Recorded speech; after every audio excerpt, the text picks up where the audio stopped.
12 बजे। बगिया रेस्टोरेंट, अशोक यात्री निवास, कन्नॉट प्लेस, दिल्ली। बगिया रेस्टोरेंट के तंदूर से आग की लपटें तेज तेज धधकते हुए ऊपर उठ रही थी। उस आग की लपटों का एक सिरा ऊपर लगे तिरपाल तक पहुंच रहा था। उन आग की लपटों पर रेस्टोरेंट के बाहर से सब्जी का ठेला लगाने वाली अनारो देवी की नजर पड़ी। वो आग इतनी तेज थी कि अनारो देवी की चीख निकल गई। अनारो देवी ने जोर जोर से हल्ला करना शुरू कर दिया। आग आग, बगिया होटल में आग लग गई, कोई बचाओ। ये चीख पुलिस की गाड़ी में बैठे कांस्टेबल अब्दुल नजीर गुंजू के कानों तक गई। अब्दुल नजीर गुंजू ने तुरंत गाड़ी स्टार्ट की और बगिया रेस्टोरेंट के सामने लाकर खड़ी कर दी। अब्दुल नजीर ने बगिया रेस्टोरेंट के मैनेजर केशव का नाम लेकर आवाज दी, केशव दरवाजा खोल, ये क्या भून रहा है? जिसकी लपट रोड तक आ रही है, जल्दी दरवाजा खोल। कुछ देर बीत गई पर अंदर से कोई आवाज नहीं आई। अब्दुल नजीर को कुछ शक हुआ। वो दरवाजे के ऊपर पांव रखकर बगिया रेस्टोरेंट की बाउंड्री वॉल पर चढ़ गया। अंदर देखा तो उसे दो शख्स तंदूर के पास नजर आए। दोनों तंदूर के अंदर बड़े बड़े डिब्बे से बटर डालने की कोशिश कर रहे थे। तंदूर से आग की लपटें निकल रही थी। अब्दुल नजीर ने दोबारा आवाज लगाई, केशव दरवाजा खोल, नहीं तो मैं फोर्स बुलाऊं। केशव ने अंदर से जवाब दिया, खोलता हूं साहब। बगिया रेस्टोरेंट का दरवाजा खुला। अब्दुल नजीर रेस्टोरेंट के अंदर गया। उसने तुरंत केशव से कहा, तंदूर में क्या भून रहा है, इतनी लपटें उठ रही हैं। केशव ने घबराते हुए जवाब दिया, कुछ नहीं साहब, वो पॉलिटिकल पार्टी के पोस्टर थे, पुराने पोस्टर ही जला रहे हैं। कांस्टेबल अब्दुल नजीर को केशव की शक्ल पर कुछ घबराहट नजर आई। अब्दुल नजीर केशव को पीछे करते हुए तंदूर की तरफ आगे बढ़ा। तंदूर से ऐसी आग निकल रही थी कि जैसे उसके अंदर कोई ज्वालामुखी हो। अब्दुल नजीर तंदूर की तरफ आगे बढ़ ही रहा था कि तंदूर के नीचे एक जलता हुआ इंसानी हाथ गिर गया। उस जलते हुए इंसानी हाथ को देखकर अब्दुल नजीर को पता चल गया कि इस रोटी और बोटी भूनने वाले तंदूर में इंसानी शरीर को जलाया जा रहा था। वो मंजर देखकर कांस्टेबल अब्दुल नजीर बुरी तरह से घबरा गया। तुरंत वहां से बाहर निकला और पुलिस पीसीआर को कॉल किया। देखते ही देखते पुलिस पीसीआर की गाड़ियां बगिया रेस्टोरेंट पहुंच गईं। पीसीआर की गाड़ी देखकर केशव के अलावा जो दूसरा शख्स वहां मौजूद था, वो रेस्टोरेंट से चुपचाप निकल गया। 3 जुलाई साल 1995 रात के करीब 1 बजे कीबोर्ड के खटखट की आवाज और राजधानी दिल्ली के नामचीन मीडिया घरानों में फोन की घंटी बजी। उधर से जल्दबाजी में आवाज आई, एक कांग्रेस नेता के रेस्टोरेंट के तंदूर में इंसानी बॉडी को जलाने की कोशिश की गई। इतना सुनते ही मीडिया के क्राइम रिपोर्टर्स की गाड़ी कवरेज के लिए तैयार होने लगी। कुछ ही समय बाद बगिया रेस्टोरेंट में नेशनल मीडिया की गाड़ियों का जमावड़ा लग गया। लेकिन इस समय तक किसी को अंदाजा नहीं था कि ये केस कितना बड़ा बनने वाला है। ये वही केस था जिसकी तब के क्राइम रिपोर्टर्स कसमें खाया करते थे। इसी केस की बायलाइन ने ना जाने कितने रिपोर्टर्स को स्टार रिपोर्टर बना दिया था। ऐसा इसलिए हुआ क्योंकि मर्डर करने के बाद बॉडी को ठिकाने लगाने का ये अपने आप में एक अनोखा मामला था, जिसे दुनिया की तारीख में तंदूर कांड के नाम से याद किया जाता है। पर तंदूर कांड की कहानी जलते हुए ज्वालामुखी जैसे तंदूर से शुरू नहीं हुई थी। ये प्रेम कहानी थी जिसकी शुरुआत दिल्ली यूनिवर्सिटी से हुई थी। साल था 1995। दिल्ली यूथ कांग्रेस का प्रेसिडेंट सुशील शर्मा, उसकी पत्नी नैना साहनी और मतलूब करीम, इन 3 किरदारों के नाम को आप याद रखिएगा क्योंकि पूरी कहानी के सूत्रधार यही तीनों हैं। दिल्ली, जिसे अब दिल्ली नाम से बुलाया जाने लगा है, वहां आज के समय में जहां होटल शंग्रीला है, वहां साल 1995 में अशोक यात्री निवास हुआ करता था। उसी के अंदर टेंडर पर तब के दिल्ली यूथ कांग्रेस का प्रेसिडेंट सुशील शर्मा ने एक बगिया नाम का रेस्टोरेंट एस्टैब्लिश किया था। सुशील शर्मा और नैना साहनी की प्रेम कहानी दिल्ली यूथ कांग्रेस के दिनों की थी।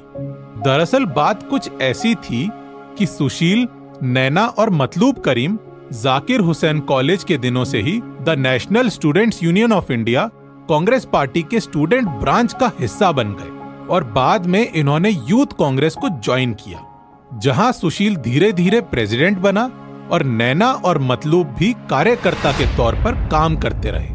नैना और मतलूब की दोस्ती कॉलेज के दिनों से ही काफी गहरी थी। कहा तो यहां तक जाता है कि मतलूब को नैना से प्रेम था, जिसे उसने दोस्ती की परत में छुपा कर रखा हुआ था। मतलूब बहुत जल्द नैना को प्रपोज करना चाहता था, पर इसी बीच कॉलेज में इलेक्शन का दौर आ गया। नैना और सुशील एक साथ चुनाव प्रचार करने लगे। दोनों एक दूसरे से मिलने लगे। दोनों के बीच नजदीकियां कुछ ज्यादा ही बढ़ गईं। इलेक्शन रिजल्ट का दिन आया। सुशील चुनाव जीत चुका था। नैना ने सुशील को पास बुलाया और कहा, तुमने इलेक्शन तो अभी जीता है, पर मेरे दिल को बहुत पहले जीत चुके हो। सुशील ने अपने तेवर भरे अंदाज में जवाब दिया, मुझे तो तुम पहली नजर में ही पसंद आ गई थी, पर मेरे साथ मजाक मत करना। शादी करना हो तभी प्यार करना। हाँ, एक बात और, तुम्हारे और उस फ्रेंड मतलूब के बीच कुछ है तो नहीं? इसका नैना ने सीधे जवाब दिया, अरे वो तो बस मेरा दोस्त ही है और कुछ नहीं। फिर तुम बताओ कब शादी करनी है? इसी के साथ नैना और सुशील के बीच अफेयर शुरू हो गया। दोनों हमेशा साथ में ही बुलेट में घूमते नजर आने लगे। बहुत जल्द दोनों ने शादी भी कर ली और नैना के प्रति मतलूब करीम का प्यार दिल के किसी कोने में दबा सा रह गया। शादी के बाद कुछ महीनों तक सुशील और नैना का समय काफी अच्छा बीत रहा था। दोनों एक दूसरे के साथ काफी समय बिताया करते थे। जब कुछ और समय बीता तो सुशील अपने पॉलिटिक्स करियर को आगे बढ़ाना चाहता था, जिसकी वजह से वो काफी बिजी रहने लगा। इसी समय का सही फायदा मतलूब करीम ने उठाया।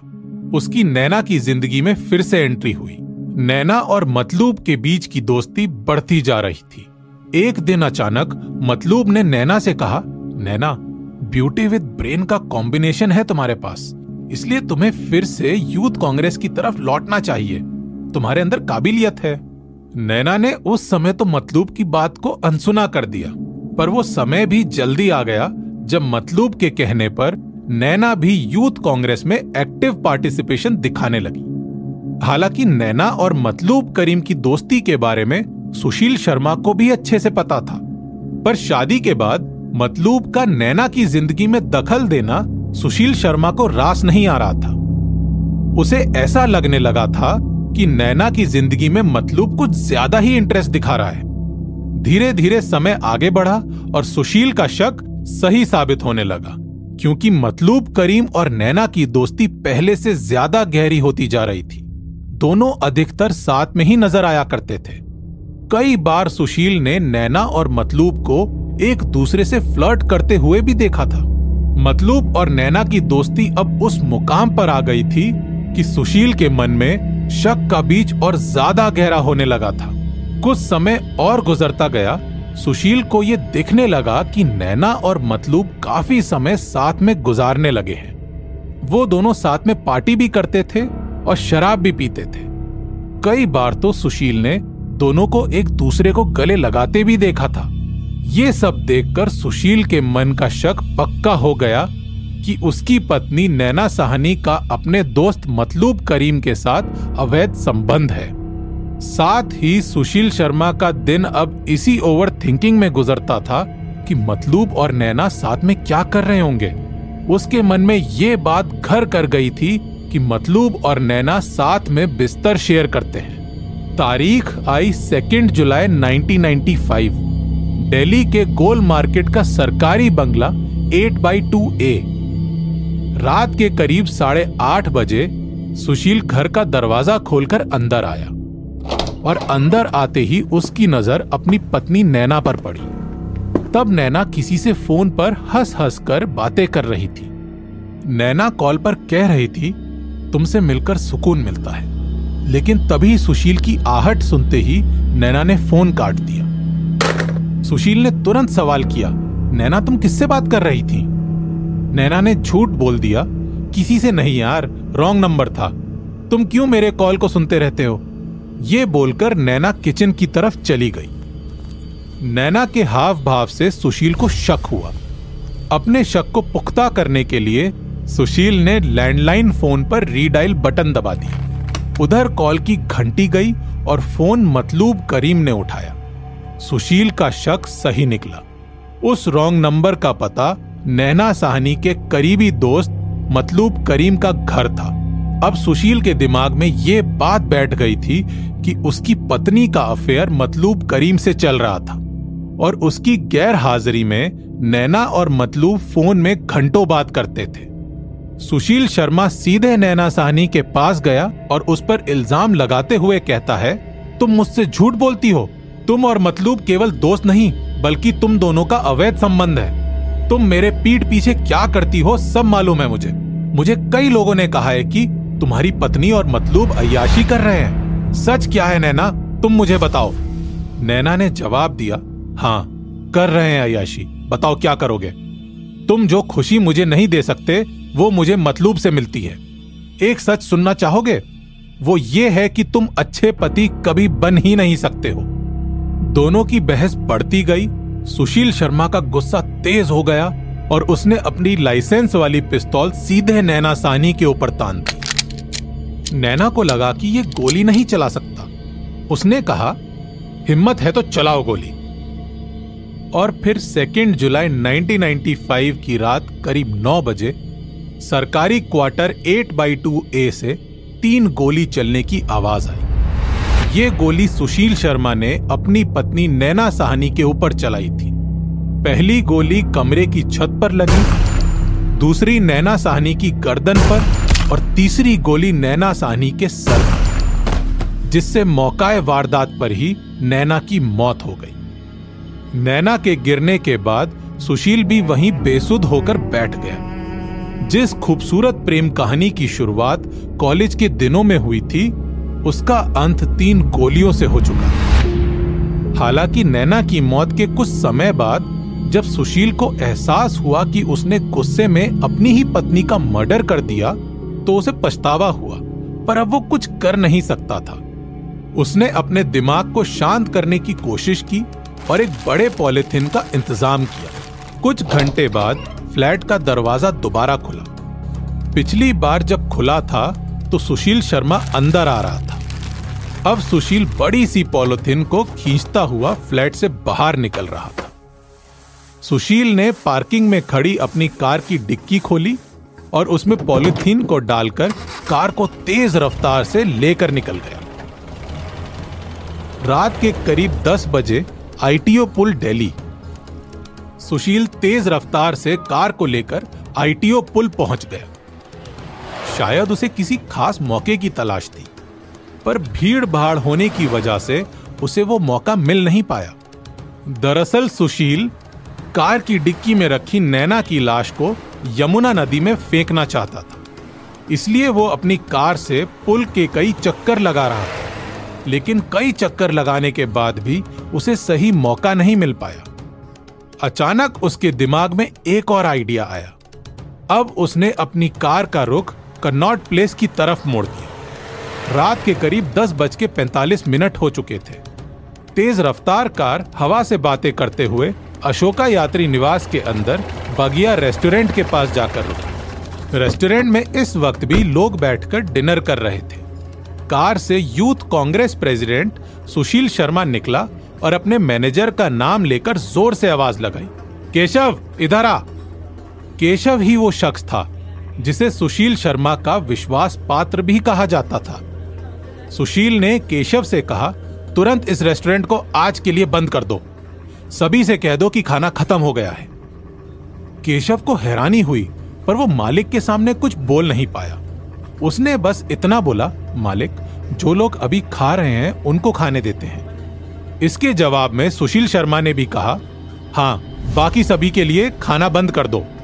केशव ने भी ऐसा ही किया। जल्दी से पूरे रेस्टोरेंट को खाली कर दिया। इसके बाद केशव को छोड़कर रेस्टोरेंट के बाकी स्टाफ की भी छुट्टी कर दी गई और पूरी लाइट्स को भी बंद कर दिया गया। केवल एक चीज जल रहा था, और वो था रोटी और बोटी को सेकने वाला तंदूर। सुशील शर्मा ने केशव को पूरी कहानी सुनाई। घटना को सुनकर केशव के भी हाथ पांव फूल गए, लेकिन पुरानी पहचान होने की वजह से उसने सुशील का साथ देने के लिए हामी भर दी। सुशील और केशव ने मिलकर गाड़ी से नैना साहनी की लाश निकाली और उसे तंदूर में डालने की कोशिश करने लगे। हालांकि लाश बड़ी होने की वजह से तंदूर में ठीक से जा नहीं रही थी, लेकिन इन दोनों ने किसी तरह मोड़कर नैना साहनी की लाश को तंदूर में डाल ही दिया। इसके बाद लाश को अच्छी तरह से जलाने के लिए इन्होंने बटर के कई डब्बे और यूथ कांग्रेस के बैनर का भी इस्तेमाल किया, लेकिन बटर की वजह से आग की लपटें इतनी तेज हो गईं कि तंदूर के ऊपर लगे शेल्टर तक पहुंचने लगी।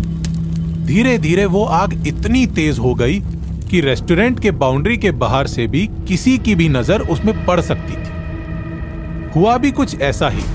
बगिया रेस्टोरेंट के अंदर एक सब्जी का ठेला लगाने वाली रहा करती थी, जिसका नाम अनारो देवी था।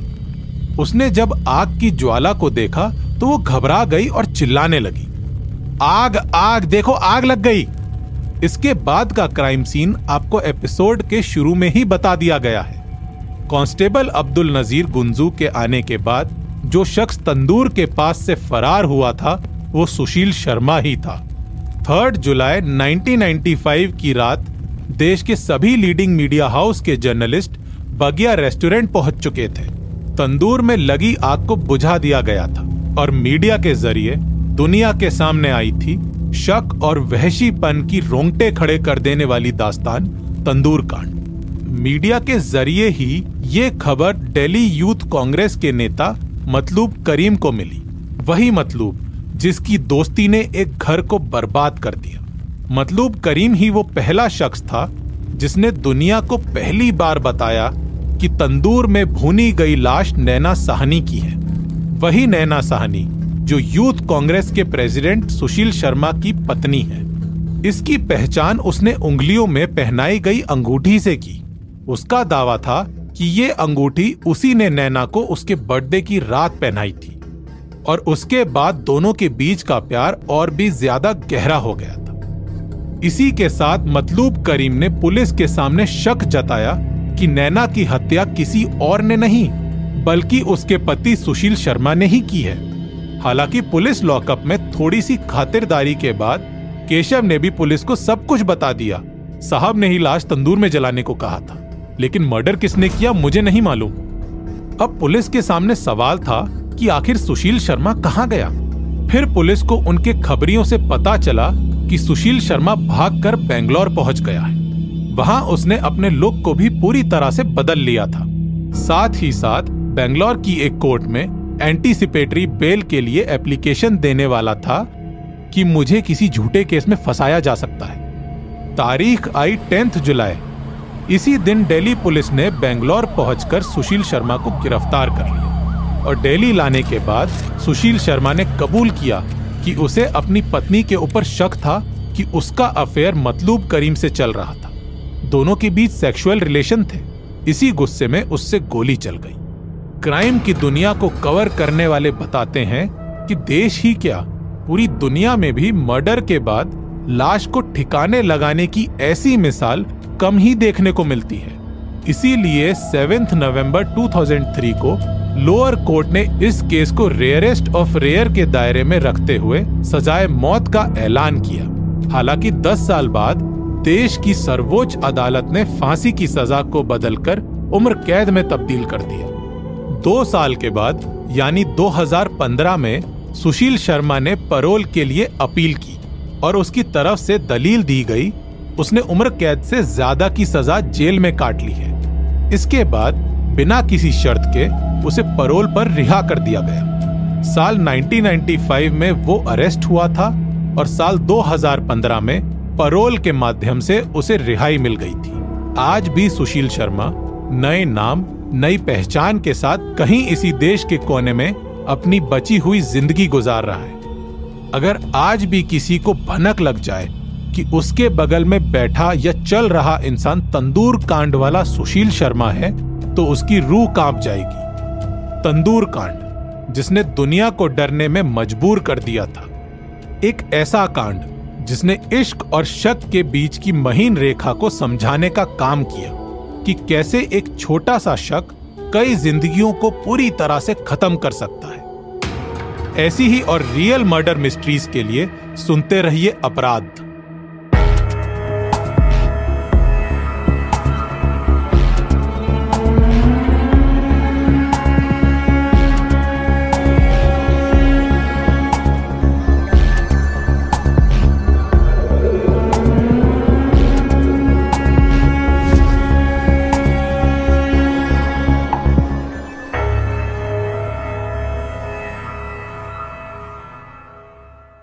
कहानी का अगला भाग सुनने के लिए चैनल को सब्सक्राइब करके बेल आइकन प्रेस करना ना भूलें।